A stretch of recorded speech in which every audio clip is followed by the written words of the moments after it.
Because what you don't know about energy can kill you. Here's Alex Epstein. Welcome to Power Hour. I'm Alex Epstein. Today we have a guest I'm really excited about, Dr. Saifedean Ammous. Dr. Ammous is an economist, but in particular, he's an economist who really values energy. And as we'll talk about in the interview, he is really leading the charge to get energy and an understanding of the fundamentality of energy to human capability and human prosperity in economics, and in particular in free market, or what's often called Austrian economics, which is a lot of his intellectual background, or actually more specifically, he started out with not that background, but he came to agree with it, I think for very good reasons. So I've just finished the discussion. I just finished it a few hours ago. So it's really interesting.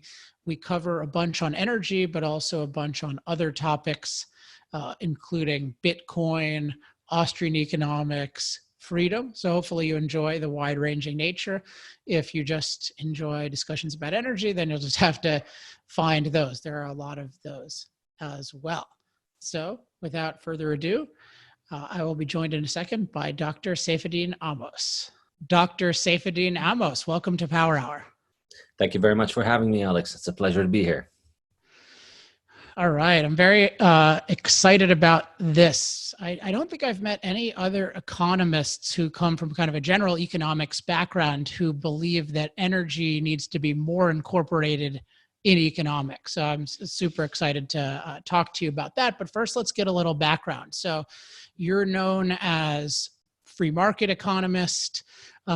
You're very well known in the Bitcoin field, and then you sometimes comment on energy. So is there any way you can interweave all of these into some sort of quick background story? I can, but it won't be quick. Okay, that's okay. We got time. Okay, so I guess it started with my undergraduate degree where I studied mechanical engineering. And, I always had a little bit of a fascination with cars and engines and all of that stuff, even as a kid. And then I studied it in college, and it was something that I like to think of myself as an engineer, even though I didn't really work in engineering, because then for my postgraduate studies, I studied economics and in particular sustainable development. That was the PhD program that I studied. And, that was, as you can imagine, a program in sustainable development is all about the evils of the human race and pollution, and how we're destroying the planet, and, how we need very drastic sacrifices in order to save the planet. And this is so were you attracted to that? Like what? Yeah, I'm curious what your mindset was going into it, because like I would have avoided sustainable development because I would consider it as part of the modern environmental movement. So I'm curious how you thought of it at the time. At that time, I was more interested in the economic aspect of it, and I didn't quite see I didn't have an in-depth understanding of the topic that would have made me critical of this kind of message. At that point, I thought, this is a scientific question that scientists will need to find a scientific solution for. Figuring out a source of energy that is not polluting, and figuring out how we can provide for 7-8 billion people without destroying the earth. So for me, this was like almost like an interesting intellectual engineering challenge. Gotcha. And it was only after I had started studying the PhD that I started to have serious questions about just the basic assumptions of the program and of the entire topic and the way that it approaches these questions.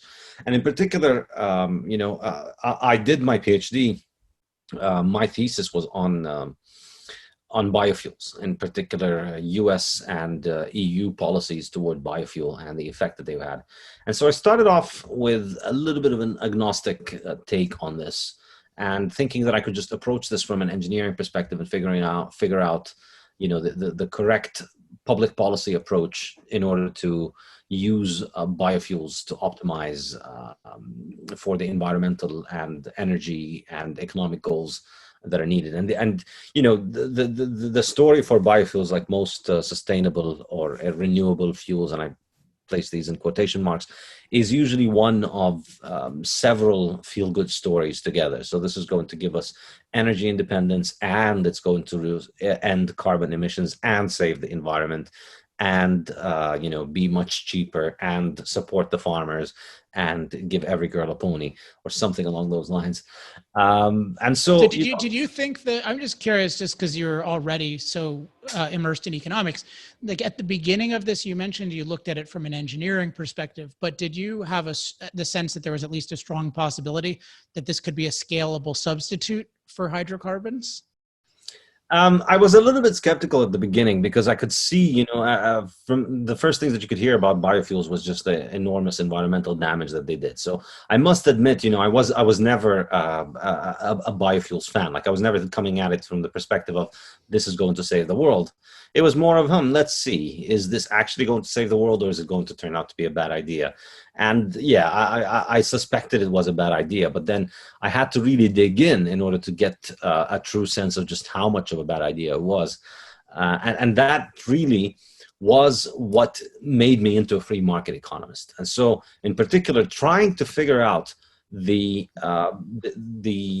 cost and energy implications of energy and environmental implications of utilizing biofuels led me down the rabbit hole of reading Karl Popper, and then reading Friedrich Hayek, and reading Austrian school economists and Ludwig von Mises, and thinking very critically about the entire notion of economic calculation. And the Austrians have an extremely powerful critique of economic calculation, centralized economic calculation in particular. The idea that you can have a central authority perform economic calculations without resorting to individual prices, and without allowing individuals to make their own decisions based on market prices.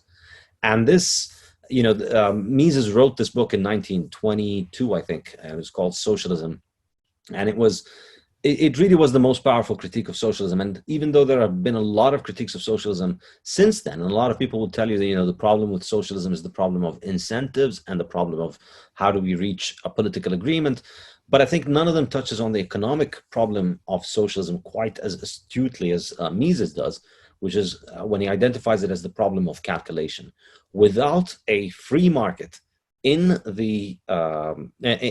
capital goods, without there being a free market that allows capital goods to be bought and sold freely, without any monopolies protecting their owners, without that, then you cannot have a market to allocate these capital goods into their most productive uses. And so capital ends up being utilized in places where it's not productive. And so capital is effectively wasted, and economic production and the stages of economic production start to fall apart, and it doesn't work. And can you give a just because I'm probably more familiar with this than most, but could you give just a concrete example illustrating the calculation problem? Yeah, I think the classic example, of course, is the Soviet economy, and it was what Mises was discussing initially. And 100 years later, 70 years later, when the Soviet Union fell apart, it was exactly like what Mises had described, which is what he said was, if you don't have a free market, if you don't have so think about, say, the Soviet central planners deciding what to do with their steel factory output. So they have a bunch of steel. Where should they put it? Should it be in the trains, or should it be in the cars?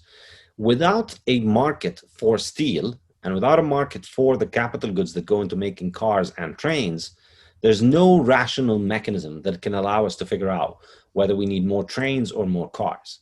And it's not a question that can be solved if we get more smart people to try and answer it, or if we get faster computers. What is needed for that problem to be solved is individuals who will take the car and who will take the train to be able to perform economic calculation of the different costs and different options, and compare them to their own preferences, the time it takes, how much they like it, and then that will determine whether the car factory or the train factory is able to bid for the steel and use it to produce its cars. And so if you take away the process of if the car factory and the train factory and the steel factory are all owned by the same entity, and there's no market for steel. And so somebody needs to decide where the steel goes between the car factory and the train factory.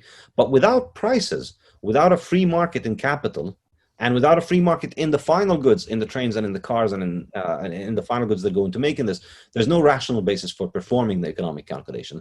And so there's no way to be able to decide which one works better. An example that struck me, and I forget if this was in Human Action or it was near when I was reading Human Action, but that really made concrete to me how important it is to really identify what is of value to people. And the Austrians call it subjective value, and objectivism calls it socially objective value. But I remember this example of, like, you could build, like, you think of, oh, it's a productive activity to build a building.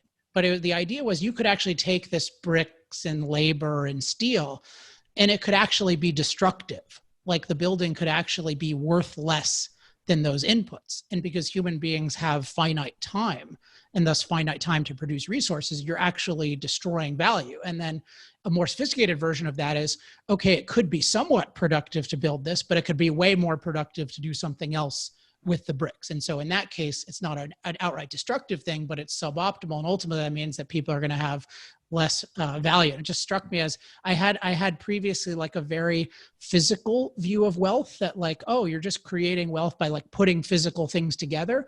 But ultimately, whether it's wealth or not and how much wealth it is depends on the evaluation of the consumer of that. And the only way to know that is through consumers being free to choose among different values.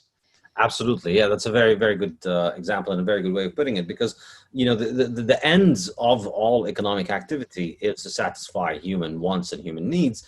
And there's no objective way to quantify these or to find a way of systematically producing the maximum of this from some central planner's position. This is just entirely dependent on how people think of those things and how people value those things. And so the only way that you can arrive at economic allocation of resources that is the most efficient for the people concerned is if the people that are concerned themselves are able to make the decisions based on the true costs involved in the production. Gotcha. So that was, I'm glad we went on that, just so that people know. What would you recommend if people are interested in Austrian economics and theory of economic calculation? What would be a good first thing for them to read? On the economic calculation, there's an excellent paper by Murray Rothbard called The Socialist Calculation Debate Revisited. And it was written, I think, in 1992 or 93. It was one of Rothbard's last papers right before he died, and it was after the Communist Union had collapsed. And so it was Rothbard, who was Mises' student, writing about the debate over 70 years and the evolution of the debate from Mises' original arguments through all the socialist attempts at responding to it, and then the Austrian responses, and then how essentially the collapse of the Soviet Union was just the full validation of what Mises had said. So I highly recommend that paper in particular. And in general, you know, if interested more in Austrian economics, I teach a course on Austrian economics where we discuss this in depth on my website, saifedean.com. So there's the and tell them how to spell that, because it's not intuitive how to spell it. Saifedean is Saifedean.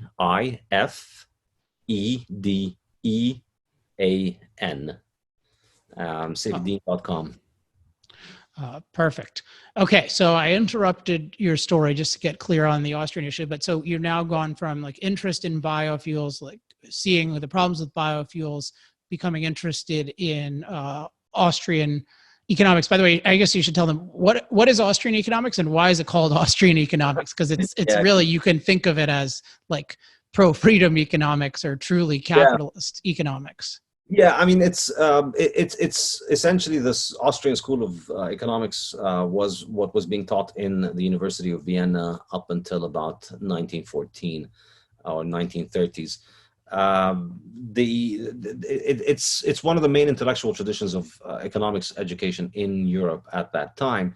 The thing that makes it distinguishes it is that it was much more of a I mean, the foundation of the school was by a guy called Karl Menger, and what distinguishes his approach is subjectivism, which we were discussing a few minutes ago, in that it's the school that recognizes that all value is subjective and all value exists in human mind. And from that, I guess you can then see why it is so strongly associated with libertarianism, because if ultimately you think valuation is about the individual, then there's, you're really rigging the game in favor of the individual. And I think you and I agree this is really the only morally consistent morally consistent solution to the problem of ownership of human time and human effort. Who gets to own me? My body and my time is scarce, and so somebody has to be able to own it, and to direct it into the ways in which they want it. And the only logically and morally coherent position is that I should get to own it, because any other position is going to result in conflict, effectively, if we have any kind of situation in which one person gets to own others. So I guess what distinguishes the Austrian school is that it was its focus on liberty made it a bit of a pariah from academic economics. And so throughout the 20th century, very few Austrian school economists were prominent in most universities, because most universities were ultimately about they were sponsored by governments after the 1930s, and a big part of their entire raison d'etre was to provide policy advice for government and to tell government how to fix the economy and how to achieve low unemployment and how to do those things. Whereas from the Austrian perspective, the entire notion of government interfering in the economy is counterproductive, and the only thing government needs to do is to get out of the way. So you can imagine that's not exactly the best way to get a job in a government-sponsored university. Yeah, well, so let's go to the next. So what's the next stage, and when do you get of your evolution? When do you get to Bitcoin? Because you're, now very renowned in the Bitcoin world. Okay, so we start reading the Austrian economist. But by the way, you seem to be drawn to controversial things, which I guess one could say of me as well. Yeah, I guess. Well, I would say it's not us; it's everybody else. Yeah, that's how I feel. I feel like I just go to things that make sense. And I wish everyone else agreed, and I'm trying to do it, but I can't believe things that don't make any sense. You're one of the few people who's not a hypocrite about the things that they need to survive. Like, you need hydrocarbons to survive, and you're at peace with yourself. I think everybody else is living in this fantasy land where they need hydrocarbons to survive every day, but they like to pretend that they're better than hydrocarbons. So, someone once described it, I don't know if people might be offended by this analogy, but someone at a talk of mine a long time ago once described this as like the view of sex in the 40s and 50s, like the idea that like no one actually, you could never talk about it, but people were actually having it. And it's sort of similar, like, oh, you're not allowed, this is like the guilty pleasure, except I think sex is crucially important and shouldn't be a guilty pleasure.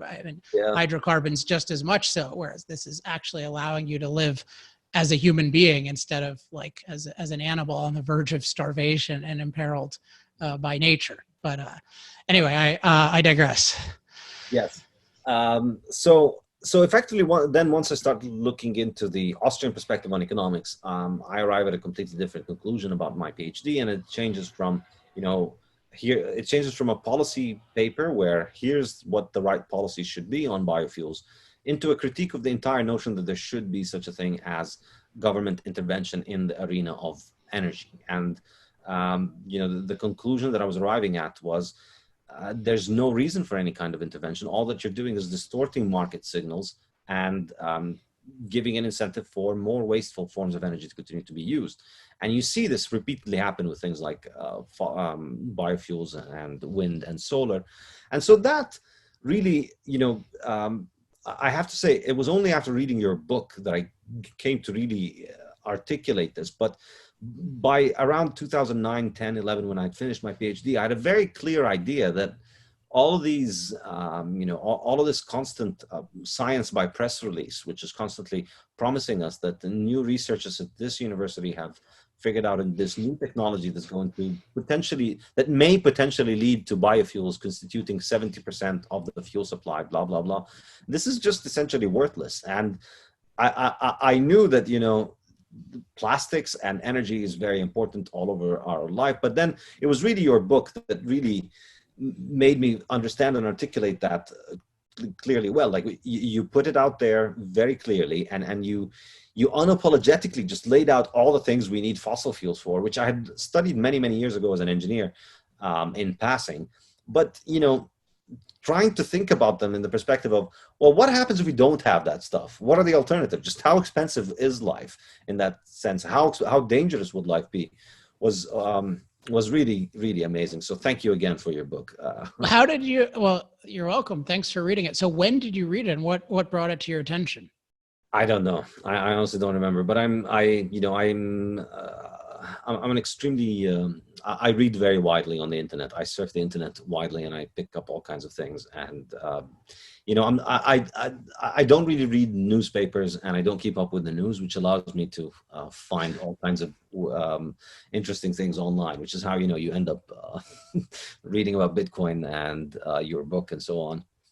Yeah, that's interesting. I consider it a vice, actually, how little I read the news. It has a lot of benefits. I think the main benefit I find is that I find much higher quality ideas by reading, and I get exposed to just such a higher density of good thinkers, and then that informs my own thinking. Because if I'm reading about energy, even if I'll read Michael Schellenberger's book on energy, just to give an example, and he has a lot of concrete examples, but he's picking the best examples that he can think of across the years versus, I actually like his Twitter a lot, so I'll follow his Twitter. His is unusually good, but if you just follow energy on Twitter, it's just whatever the media happened to think was relevant and what people's response is. So it's not surprising that I think it's hard to be a good thinker and aware of good thinking across a lot of fields if you're just reading news. But if you have time to read books, then you can just read 5 good books on energy, 5 good books on Austrian economics, and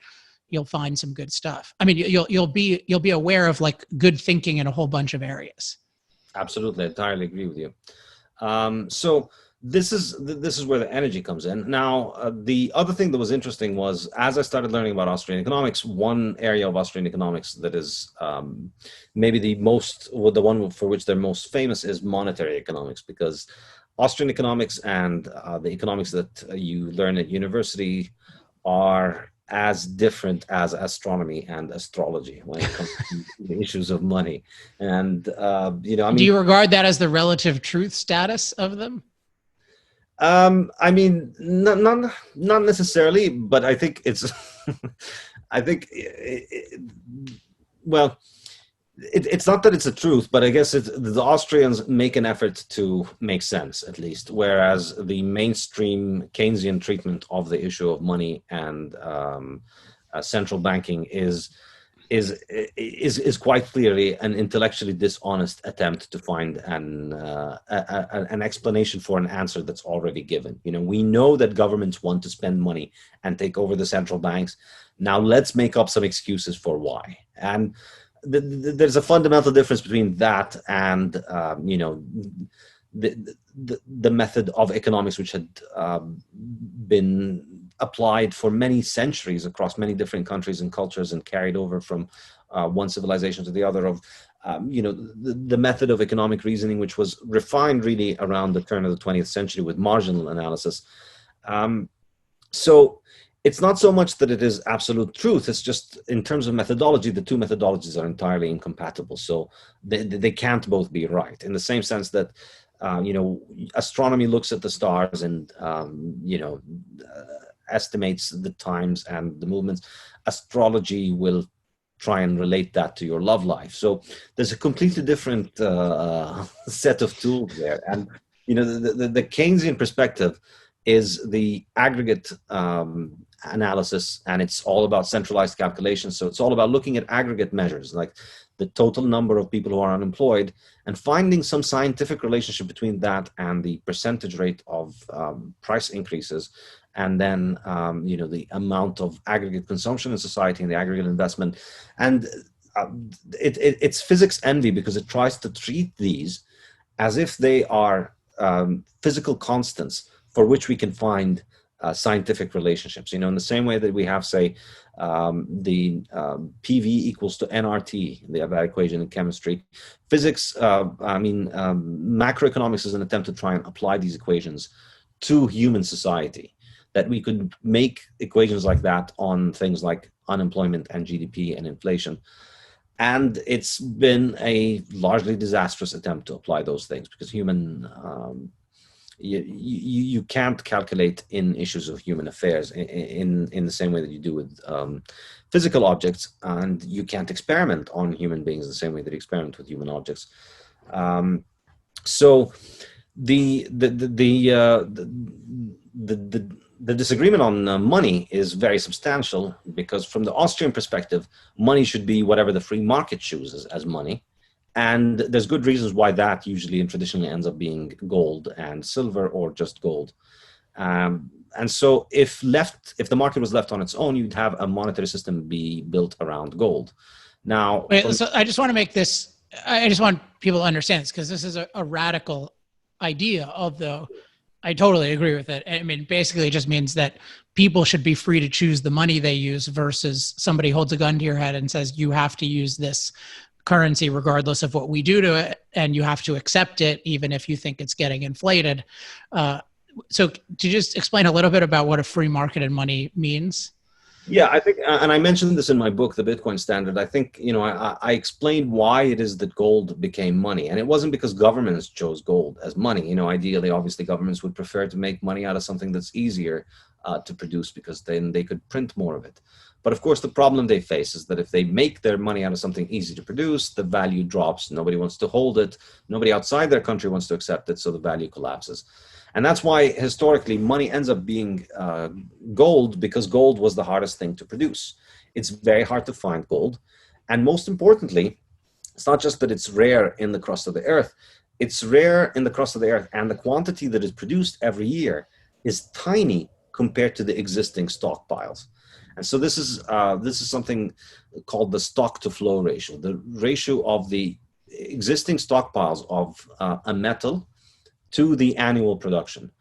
This ratio is usually in the range of 1 for all industrial metals, or for all commodities. So for copper, for oil, if you measure the total amount of copper or oil that is in existence today in stockpiles, in storage anywhere, it would be roughly around the range of annual production. It could be 50%, it could be 200%, but it's somewhere around the range of 1. That because nobody holds on to large quantities of copper in storage, or oil. That it's made to be produced and consumed and employed. So this is not true in the case of gold, and to a lesser extent silver, because gold is indestructible. Effectively, you can't. You can't destroy gold in any meaningful sense. And so all the gold that we've been producing for thousands of years has just been piling up. So annual production this year, even though we now have much more advanced technology for mining gold, and even though this year we're going to be mining more gold than we did in any year before, because all of the production of all the years before has not been used anywhere else, because it has not been consumed, it's still sitting there somewhere. It's in somebody's vault or in somebody's necklace. So annual production every year is a tiny little fraction compared to the existing stockpile. In other words, the supply can only grow by a small percentage. And if you look at data from the US Geological Survey, as I do in my book, you see that rate has been around 1.5% to 2% for the last 100 years or so. So gold has a supply growth rate of 1.5% to 2%. And I argue this is the reason why it became money. Silver has the second highest stock to flow ratio. So supply growth rate of 1.5% means a stock to flow ratio of about 60, because the stock to flow is just the inverse of the supply growth rate. Silver's stock to flow ratio historically was around 20. Now it's probably a little bit lower, because silver is becoming more of an industrial metal, and it's being used more and more for industrial uses and not monetary uses. So in my mind, I think in a free market, people will just end up using the thing that is the hardest to produce as money, because A, they will understand that this thing will hold on to value better, and B, even if they don't understand it, the people who hold other things will just witness the value of those other things decline, while the value of the money held by other people that is harder continues to increase. So whether through rational planning or through just Darwinian selection, money will end up being stored in the hardest money, because money stored in the less hard money will end up just losing its value. Got it. So let me just make sure I understand. So it's that. So we're talking about. I mean, it might be helpful to have the idea of just medium of exchange or indirect exchange. So it's like, it's a huge advantage to not have to barter everything. If you barter everything, it causes a million problems. And I would highly recommend people get the Bitcoin standard, which I haven't finished, but the sections at the beginning on money, I think, are super, super clear in terms of explaining the origin of money and the Austrian view and other views on this. So definitely recommend that. But basically, we need a medium of indirect exchange, and a huge benefit is if it retains its value. Like if it doesn't retain its value, if it can be inflated on demand, or even it can just be produced on demand, then it's not going to hold its value, and then it causes all sorts of problems. And maybe you'll just like hold on to your cows instead, because because that's as bad as that is in terms of barter. Okay, so we've got that in terms of gold. So how do you then get to Bitcoin, which is really fascinating in its properties?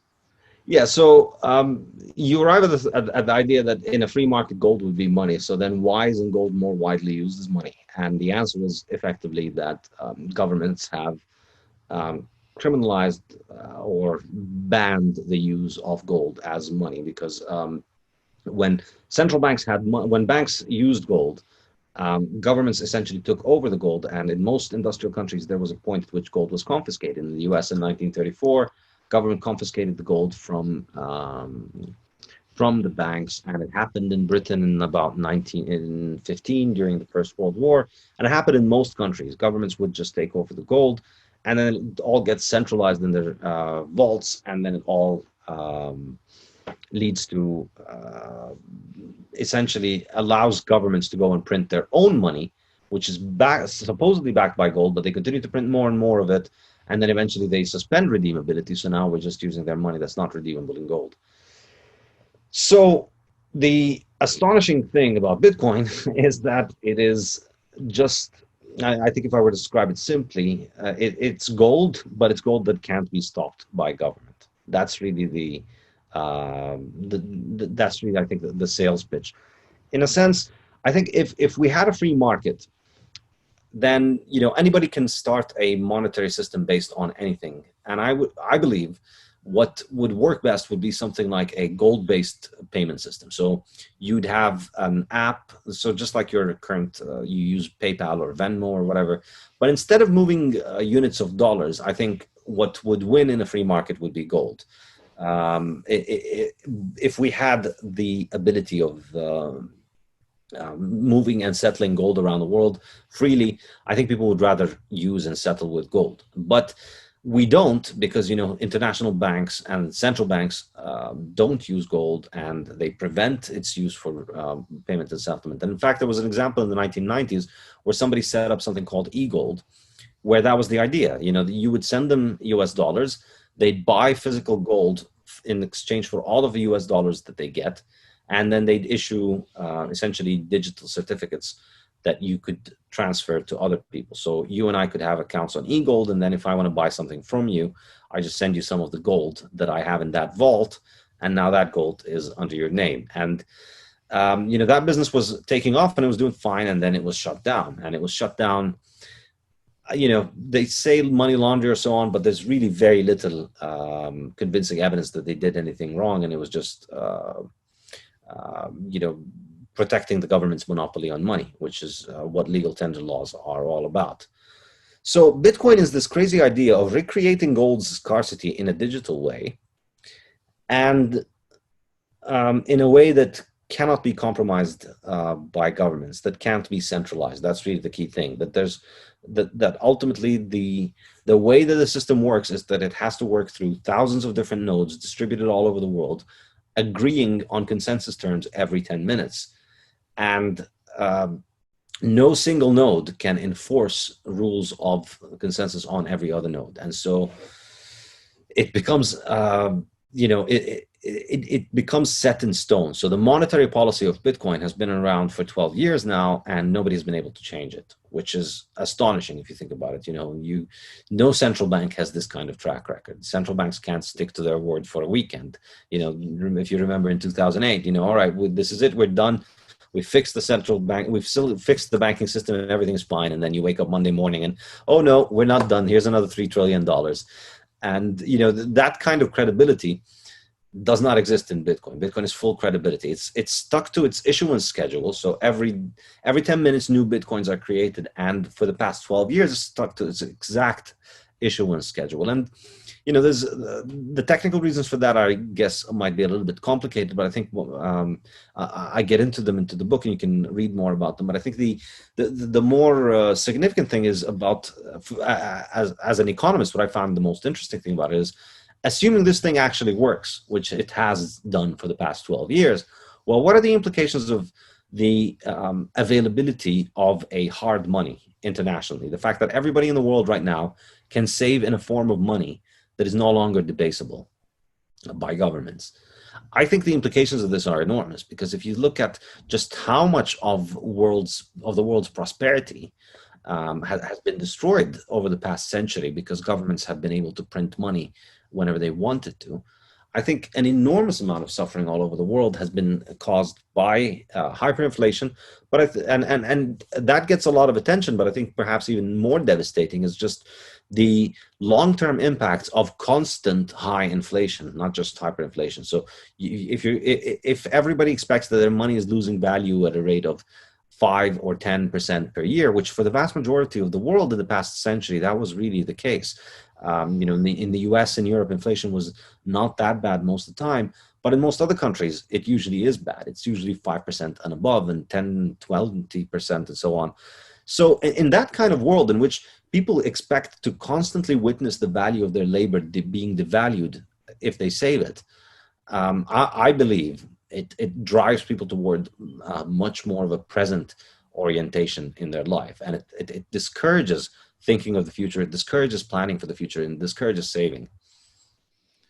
Yeah, it's fascinating. I mean, I know you said we don't need to go into all the technical details, but there's this fascinating thing from a layman's perspective about Bitcoin, because you would think the easiest thing to replicate would be something digital, right? You just change numbers on your computer, you just hit ×2 and just equals, and you could make it as big. So how is it that Bitcoin and I've gotten a preview. I know you're working on a book on economics, and it's fascinating because you talk about Bitcoin as unique among resources in that we can't create much more of it. Whereas something like gold, like you could create a lot more of it, it just wouldn't be worth the time that it took. But how is it that, something digital is uniquely limited?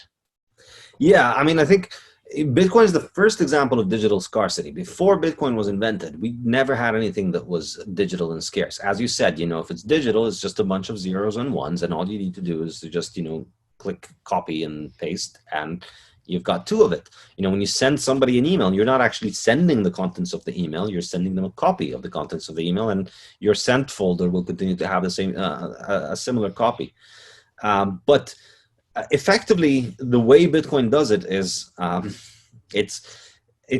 what's unique here are the codes that are needed in order to access the Bitcoins. And so by it's really by resorting to the kind of cryptography that we use in many of the applications that make modern life possible. It's what makes credit cards possible. It's what makes online encryption and online commerce possible. Effectively, how do we say that? I could say that the code that you need in order to access the coins that you have on the network is so hard to guess. It's the possible combinations that are needed in order to get the correct code. I mean, think about Bitcoin as, let's say, it's a bunch of bank safes in the sky, in the cloud. And it's like you have 21 million bank safes. And, it's 21 million coins that can be distributed into a very large number of safes all over the world. And in order to access one of those safes, you need the password for it. So even though it's not actually physical, The fact that you are able to know the password that allows you access to those coins effectively replicates scarcity, even though there's nothing physical that's being made into scarce, that is scarce.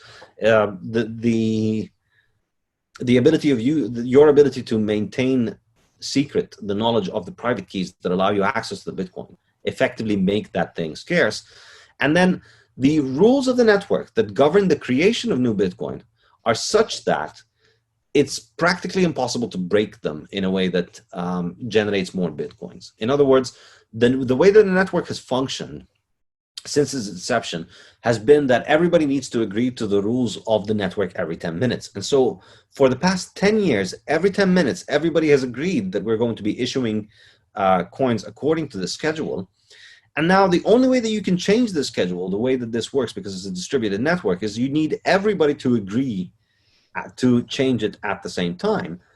And this is, it's not just unlikely because it's a massively complicated coordination of problem, but it's also extremely unlikely because everybody who's in the system has a vested interest in it remaining stable. And that's why people who have tried to change Bitcoin have ended up failing quite miserably at it, because it's not something that can be done. It basically can't be done. Yeah, that's what I would say. And I mean, I know it sounds a little bit outlandish to say it like that, but as long as some people want to continue to run the original Bitcoin implementation with only 21 million coins, there's basically nothing you can do to stop them. That's just the way. So is 21 million the upper limit? Yeah, there'll only ever be 21 million Bitcoins. Yeah, I mean, this. I'll switch the subject in a second, but I should say I find Bitcoin really fascinating. And we didn't mention Satoshi Nakamoto, who's this anonymous guy. I don't think anyone has discovered who he is, at least last time I checked. But I mean, just that you could create something like this. You could create something that's like digital and finite and has this properties of money, and then that this is actually something that's incredibly hard for governments to stop. So you just think about at least exchange of any kind of digital service. It leaves, I mean, it's such an interesting way to get around government coercion because you're using technology to do it. And I wish you could do this in everything. And I don't know a way of doing it in a lot of things, because it's something like energy, you actually have to build the physical facilities. But in the realm of money, which is, I mean, money is like the only thing as fundamental as energy in terms of just the core value in the economy. So it's great that this is happening. I'm gonna blow your mind a little bit now with if we had something to do this with energy. I'm gonna present you the hypothesis that actually Bitcoin is going to do the same thing to the energy markets that it does to the money market. I hope I'm convinced. And the amazing thing about Bitcoin is, I don't know if how familiar you are with the process of Bitcoin mining, how Bitcoins come into play, how Bitcoins. I'm more familiar than the audience is, so you can just explain a little. But I mean, I think the thing people know is that it involves large amounts of energy, because you've had, just as there's, now there's flight shaming, there's Netflix shaming, there's definitely Bitcoin shaming going on, although I don't think the Bitcoin people are too easily shamed. No, basically, if you've gotten into Bitcoin at this point, you're pretty immune to. You've already had a lot of arrows slung at you, so this one isn't going to make much of a difference. The interesting thing about Bitcoin mining is that going back to the issue of the supply, Bitcoin supply is capped at 21 million. However, Bitcoin, how many are there right now? There's about 18 and a half so far. And so in the first 12 years, we've produced 18 and a half. And in the next 100 years or so, we're going to be producing the other 2 and a half. So the supply, it grows it starts growing very, really quickly, and then it tapers off.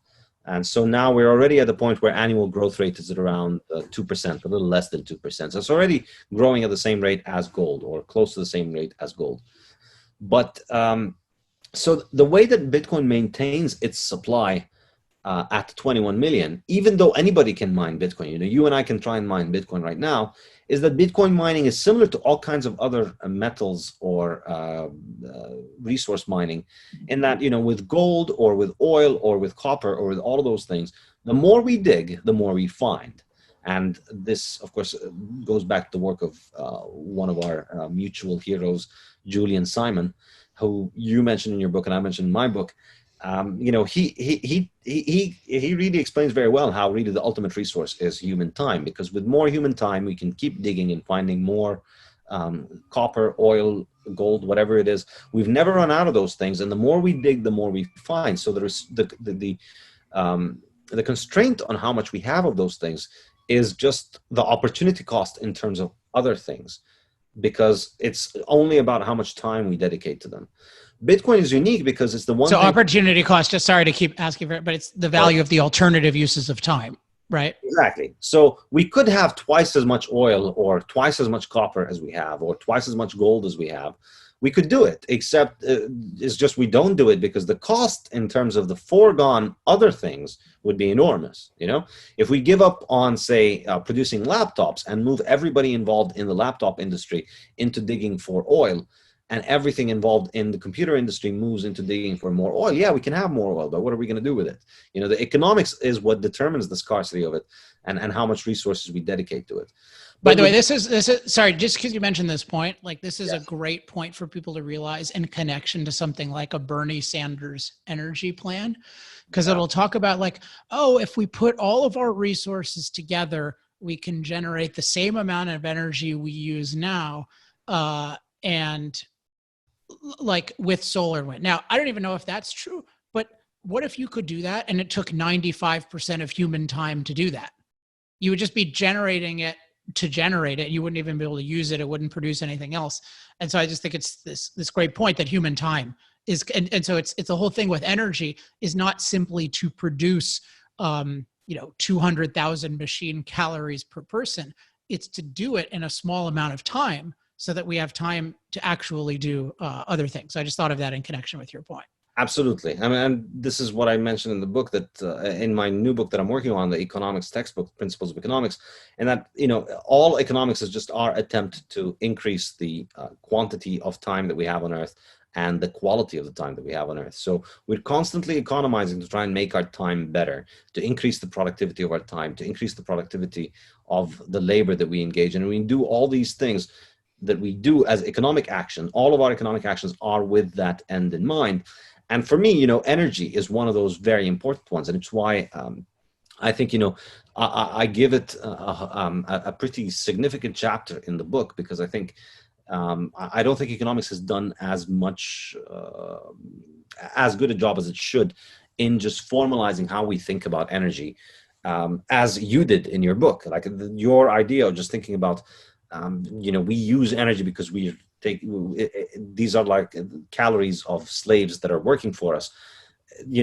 Explaining the economics of that, I think, is really important. And so I build on that in the book. For me, this is no different than how trade or capital accumulation, why do we trade? Because trading allows me to economize on my time, because I specialize in what I'm good at, you specialize in what you're good at, and then we both have more of both things. Similarly, energy does the same thing. If I'm able to spend my time building an engine rather than working with my hands, by the time the engine is done, the engine is going to allow me to be much more productive. And so, if it takes enough, if you can do it in a sufficiently short amount of time, which is what's so great about what I love, as I've read part of your new book, at least the draft, and it's at some point I'll show you, and at some point everyone will see the new version of Moral Case for Fossil Fuels, because it's very time oriented, and I've just been thinking about that. So actually, let me run. We'll still get back to Bitcoin, but I'll just run like an idea I have of the way I think of energy and how it's evolved, because I'm much more economically minded now than I was when I wrote the first book. Okay. Like I think it's really useful to think of energy, and often it's useful to think of energy in terms of machine power, because that's energy is machine food, and the value you get is machine power, which is basically something that expands or amplifies your capabilities. I mean, that's what you want. Like, if you use a machine, you can expand and amplify your capabilities. And so, but then the question, so that's great. So why don't we just everyone use machines for everything? Well, it's what I call the private jet problem. So I don't know if you've ever flown on a private jet. I've never flown on one by myself, but I have flown with other people like 5 times, and it's great. Like you save a lot of time, right? Because you don't have to go to the airport and TSA and all this stuff. So let's say if I take a private jet to and from an event, I could save like 4 hours of time. And that's great, right? So why don't I do that? Well, let's just take somebody who makes like $50 an hour. Like, why doesn't he do that? Well, because basically flying the private jet makes him $200. But to produce and power the machine power for that private jet is probably $50,000. So that's 1,000 hours of his time. So in order to produce and power the value equivalent of the private jet, he has to spend 1,000 hours to get 4 hours. And this is like what a washing machine is for people in the impoverished world. Like they can in some way produce a washing machine, but the government and the infrastructure and everything else is set up so that they'd have to work their entire life to afford a washing machine. So the washing machine wouldn't produce time, it would consume time. So the whole thing about energy is really like, how do you have cost-effective machine power that generates that produces either more time or higher quality time than it consumes. So I've found that just very clarifying for my own thinking and why fossil fuels are so valuable. It's not just that, it's that we have a way of, in a very small amount of human time, producing the fuel for the machines and then the machines themselves, which are also produced by a lot of other machines run on fossil fuels. And so like if you increase the price of that, then so many things become non-cost effective. They become like the private jet or like the washing machine for somebody in Zambia. Yeah, absolutely. I think that's a great way of thinking about it. And I think another great analogy you use is to just think of fossil fuels as batteries. And when you think about them this way, these are batteries that you just drive 2 minutes and then you're at a gas station and you can buy a big giant bucket of this battery that can run your house for a few days for a few dollars. And, think about just how much more expensive it would be to buy an actual battery that is able to perform that. So fossil fuels are just much more efficient and decentralized way of making batteries effectively, because they're batteries that are made by planet Earth, that we don't have to manufacture them. So that's what makes them so powerful, and what allows them to become so economical, because you can just bring this energy to work for you in any place at any time, because it's so cheap and easy to move around.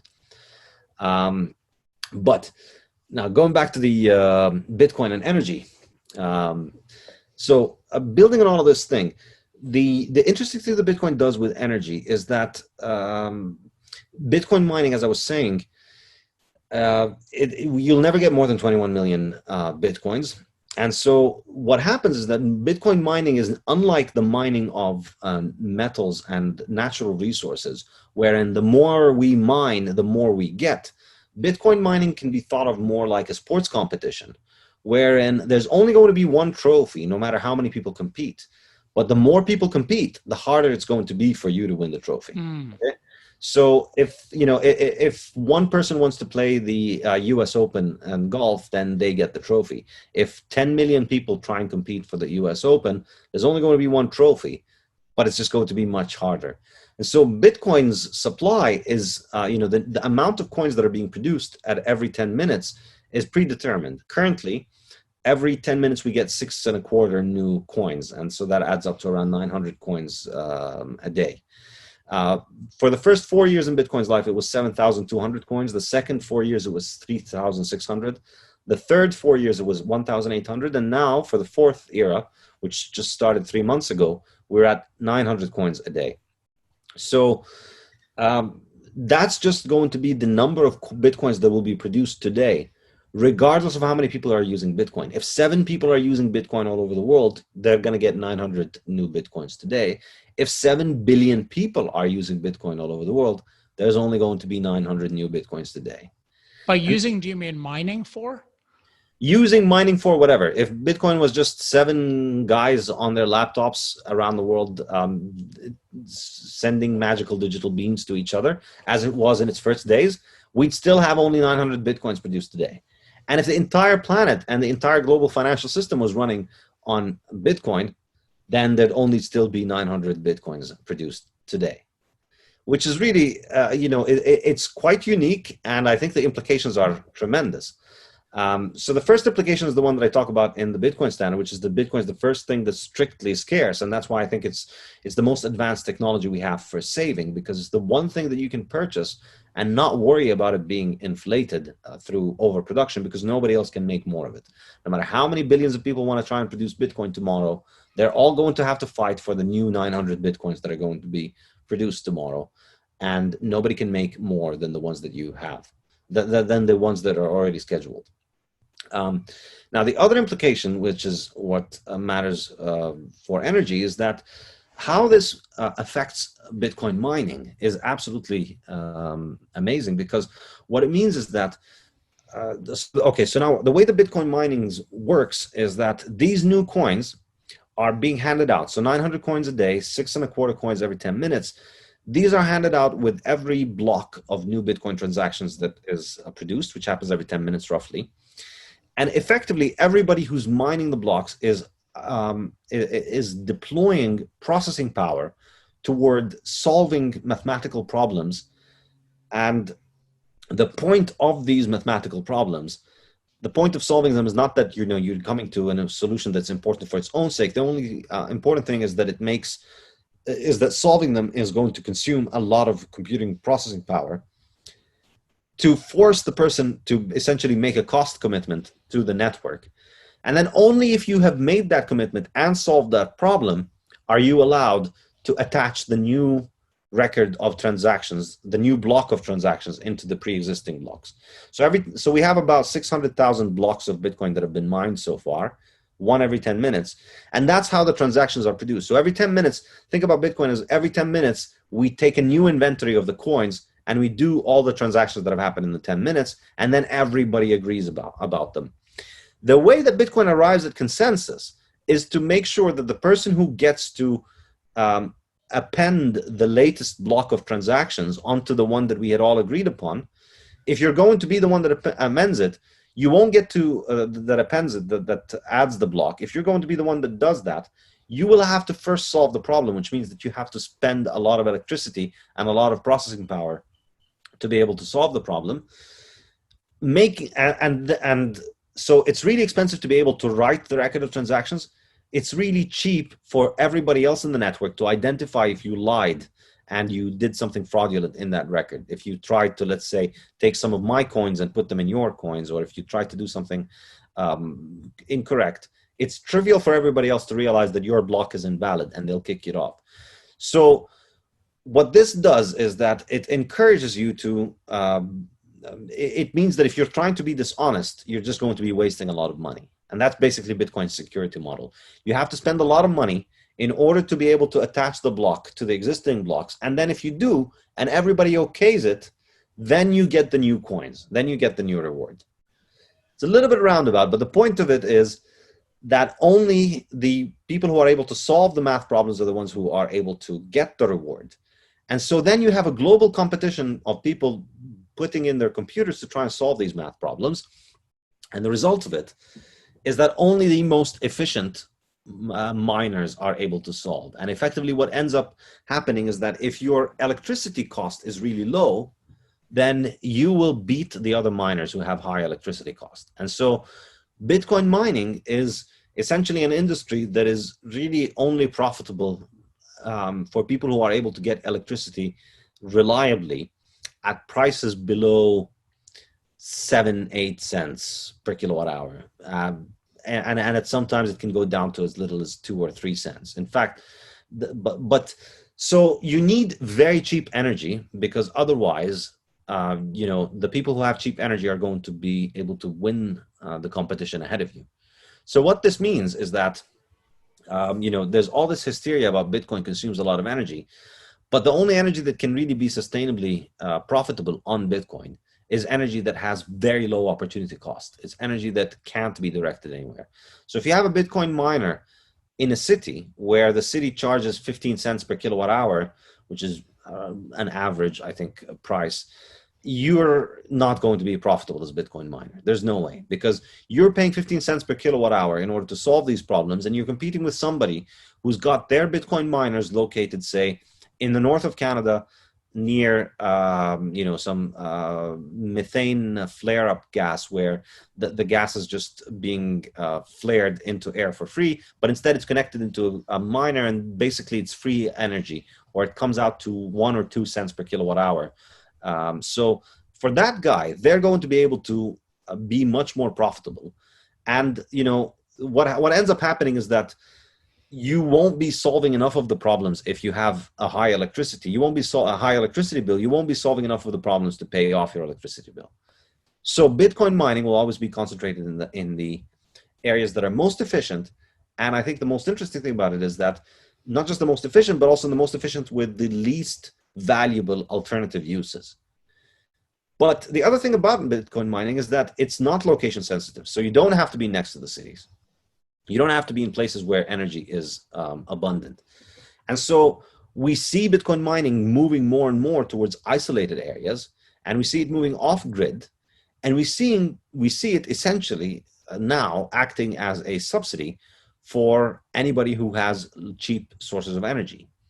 And I think this is massively powerful, because it's just going to lead to more and more and more development of off-grid, low-cost energy sources, and it's going to provide a lot of money for these isolated energy sources, and then allow for more and more development to happen around them. It's a way to monetize energy anywhere in the world. It's the cheapest way to export energy. That's the thing about Bitcoin. So if you know of a waterfall somewhere that's completely isolated, that's a lot of energy.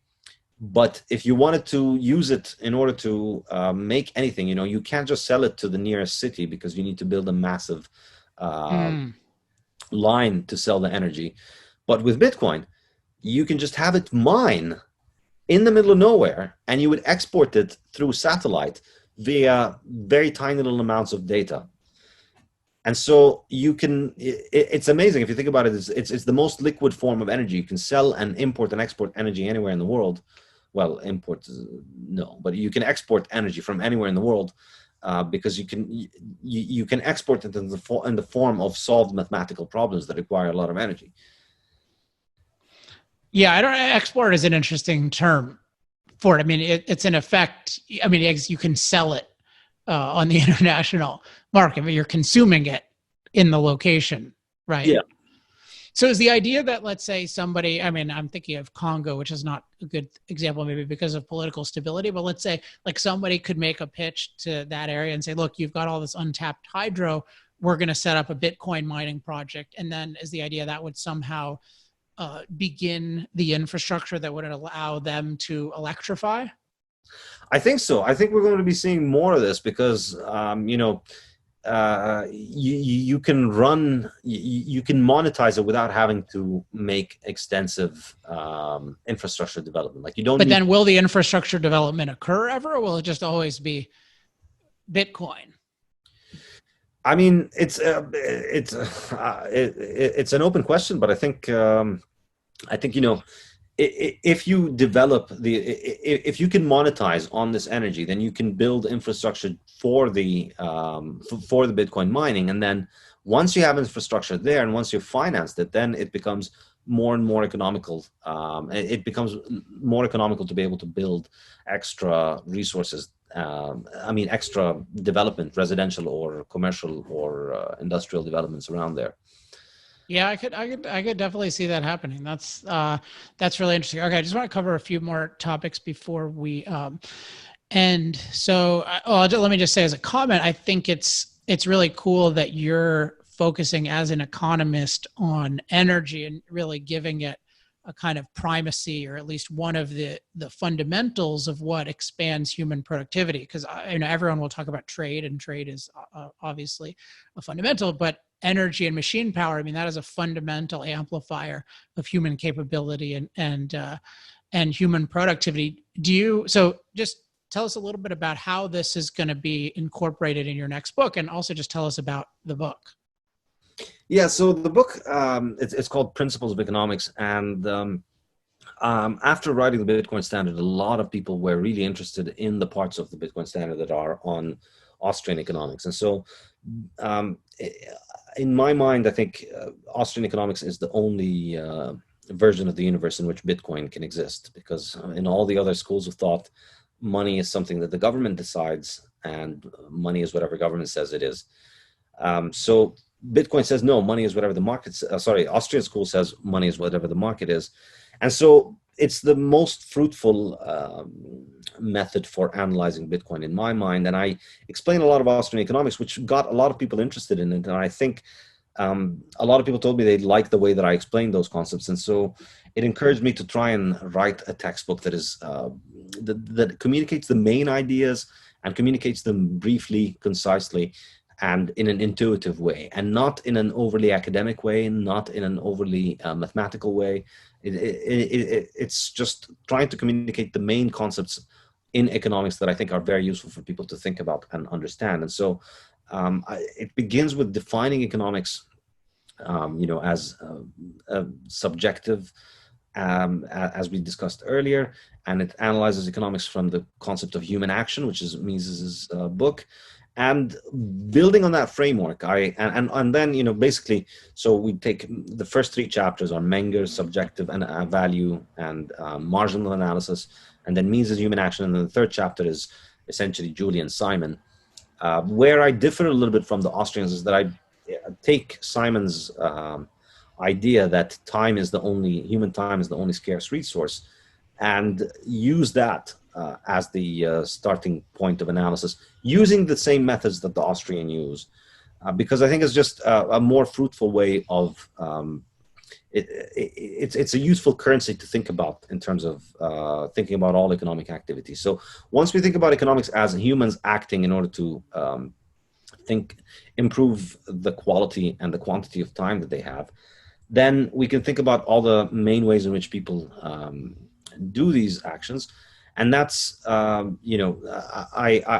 list out what I believe is the most important acts of economization to think about.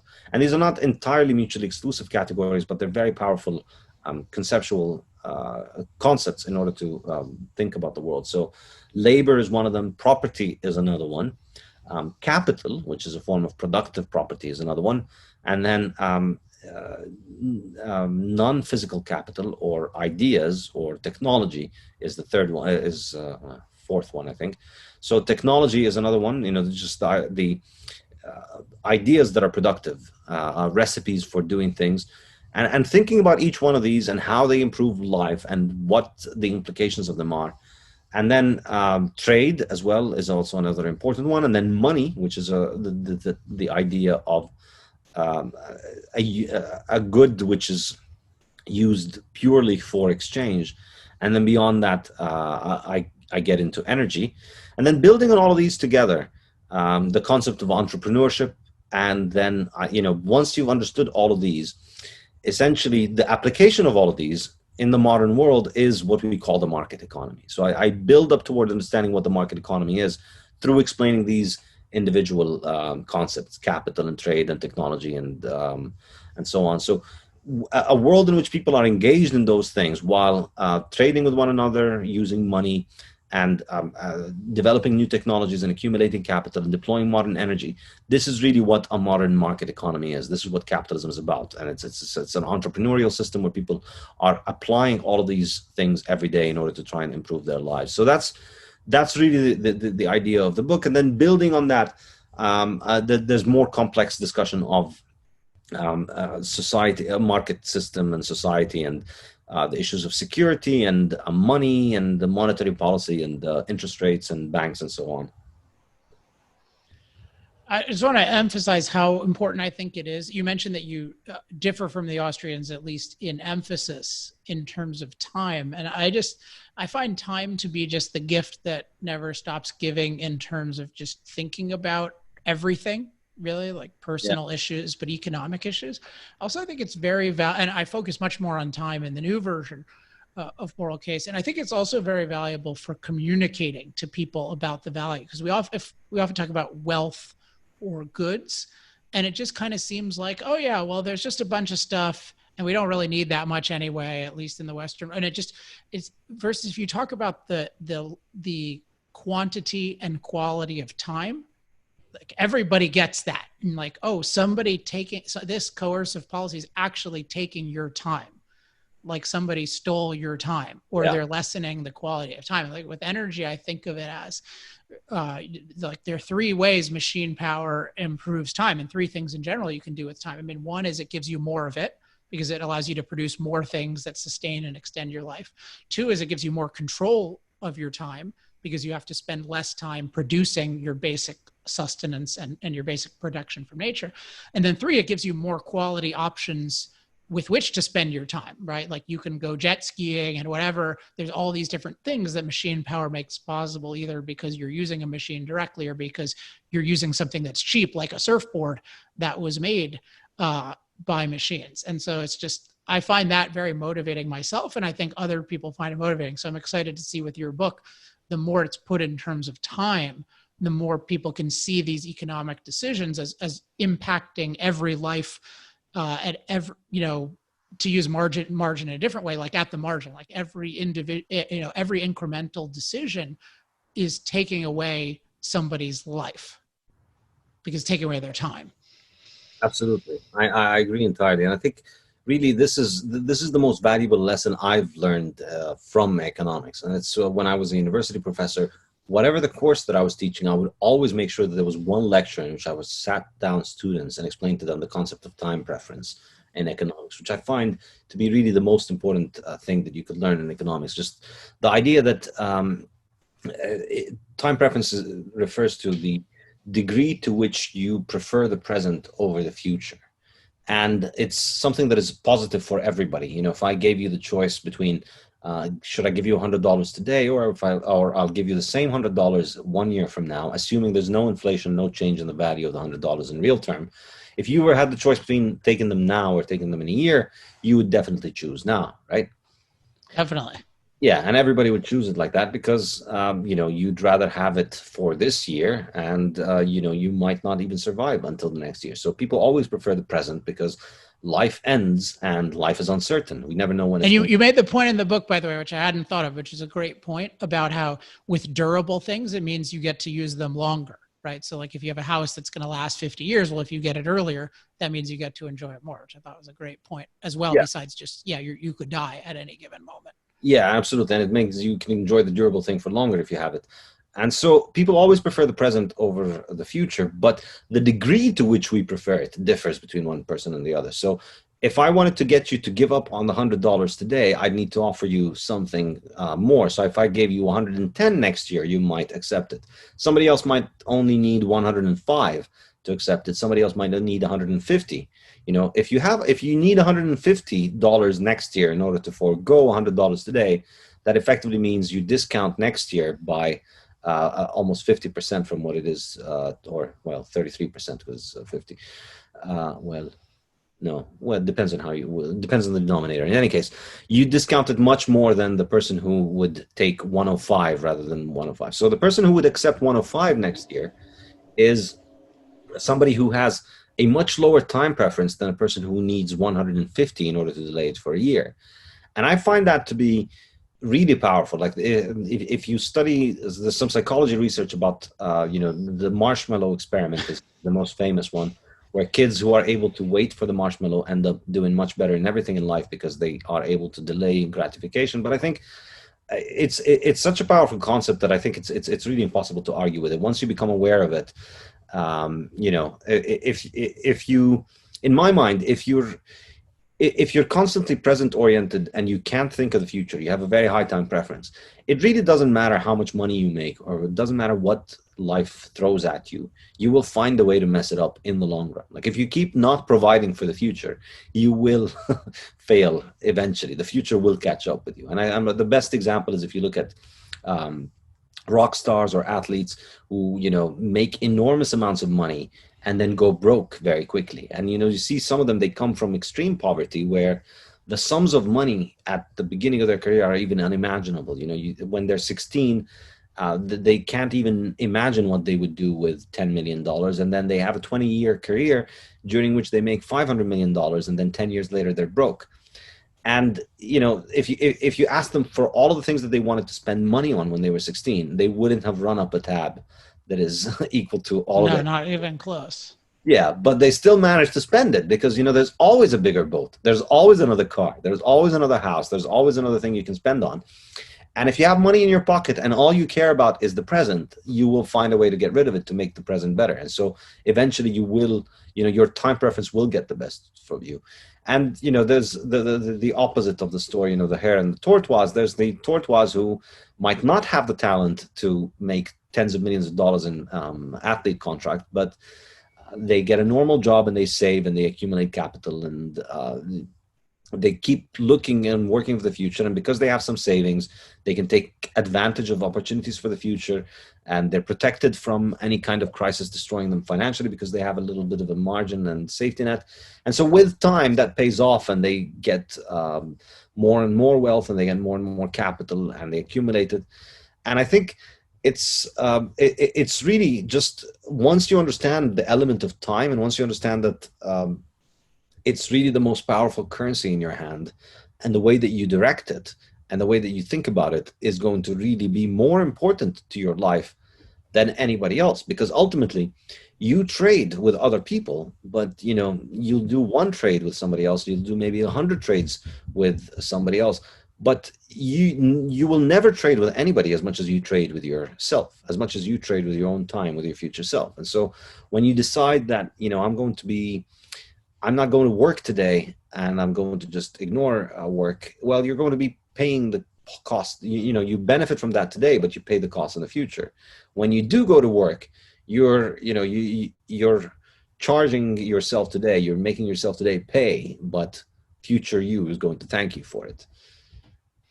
Yeah, well, and I was thinking about this because the best thing is if you enjoy the work so that it, as close to as possible, like it's what you would choose if you had $100 million.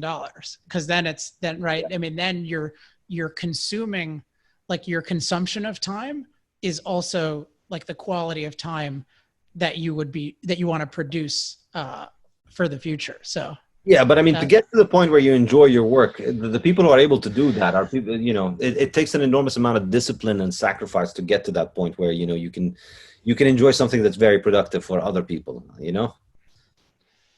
I think it varies. This is a whole interesting discussion to have sometime, just about how leisure time, like sometimes economists, I think, like draw too much of a distinction between like productive time and leisure time, because ultimately about like, okay, what time spent is going to give you the overall like most enjoyment of your time on earth. And if I had $100 million, I would definitely still do a lot of work. Yeah, I think I agree. Yeah. Awesome. Okay. We got to wrap up. Any final messages for the audience, and also then just remind them where to learn about you and where to get your economics course and your other valuable things that you have on your website. I've written the Bitcoin Standard, and I teach Austrian economics on my website, saifedean.com. I'm also pretty active on Twitter at Saifedean. And I also have a weekly mailing list where I send out interesting things I've come across every week. So you could sign up to that on my website. And I have a bunch of courses on economics. If you are interested in Austrian economics, you can sign up to my online courses. You can download the video lectures and the notes. And then we have weekly discussion seminars open to all students, where you can come and join for the discussion in order to discuss the material. So you can learn at your own pace, but also you can always have a discussion seminar where you can come and join other students to discuss the material. And this is basically my job. I quit my university job and I'm doing this full time now. I'm teaching online. And I think this is, obviously I'm biased, so I'd say that, but I think this is the future of education, more of a peer-to-peer using the internet for peer-to-peer interaction between students and teachers. So check that out on saifedean.com. And I've also got a couple of books coming up, the Principles of Economics textbook that I mentioned, and the sequel to the Bitcoin Standard, which is the Fiat Standard. Oh, wow. I didn't know about that one. Okay. Well, maybe I'll be able to get my hands on a preview of that. Okay. And just one more thing is spell Saifedean again, so they actually find it. S like sugar, A like apple, I like India, F like flower, E like echo, D like David, E like echo, A like apple, and N like November. That's Saifedean. Awesome. Saifedean, thanks for coming on the show. Fantastic. Thank you so much for having me, Alex. Thanks again to Saifedean Ammous for joining me on the show. One comment he made that I meant to respond to, he talked about an idea of science by press release. And I like that expression, but I also thought there's something which we could call economics by press release. And this may even be what he was referring to in terms of you hear an announcement about biofuels or solar or wind, and it says, oh, this is some new technological development. And so now solar and wind or biofuels can win. And there's something just very odd about this, because usually in most markets, we think, well, the way you demonstrate an idea is you actually prove it on the market. But in the realm of energy, all you need to do is make a claim and say that there's some breakthrough.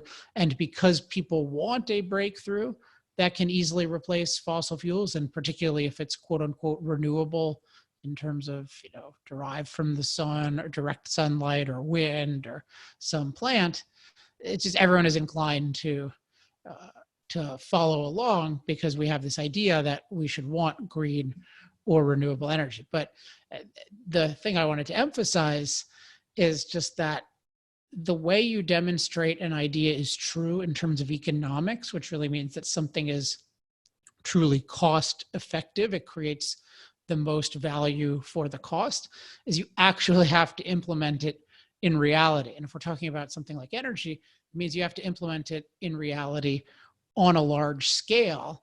And in energy also, it's useful to think about scope. So you need energy to power all sorts of different kinds of machines, and fossil fuels power not just electricity producing machines, but also industrial process heat machines. So machines that are involved in things like steel making, or in, making aluminum or making cement. And you, of course, then heavy duty transportation machines or mobility machines. And so what fossil fuels have done in terms of producing energy that's cost effective on a scale of billions of people and for all different types of machines, that's just something amazing. And anyone who just says in a press release, oh yeah, of course I can do this, it's easy, they're not at all appreciating the achievement that human beings have arrived at with fossil fuels. And it's just going to be another piece of BS. So I would just caution against any kind of economics by press release. Okay, one other point I talked last week and a little bit the week before about energytalkingpoints.com. That's still going strong, getting a lot of good feedback on that. I just want to remind everyone to keep looking at that, keep sharing that with any candidates any citizens and also if there are any shows that you think I should be on that have a good audience, definitely encourage them to reach out to me or put them in contact. They can get in touch with me at alex@alexepstein.com. I've been doing a lot of media in the past week, and I plan to continue doing that through the election. So I've done some of the more right of center shows like the Charlie Kirk Show and the Dennis Prager Show and the show I forget what Struberger's show is called, but I did his show on the Blaze, and I'm certainly happy to do more of those, but it would also be good to do some left of center shows. So anything you can recommend me for, I would appreciate. Anyone you can recommend me to, I would appreciate. That's what I should have said. All right. That is it for this week. Hope you enjoyed the wide-ranging discussion with Dr. Ammous.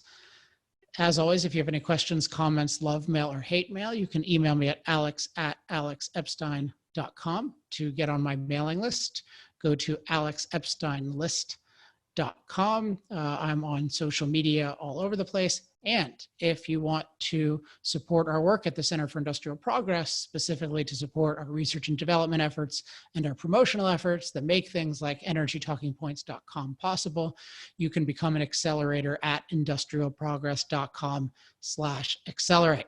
All right, next week we'll be back probably with another really interesting guest. Until then, I'm Alex Epstein. This has been Power Hour.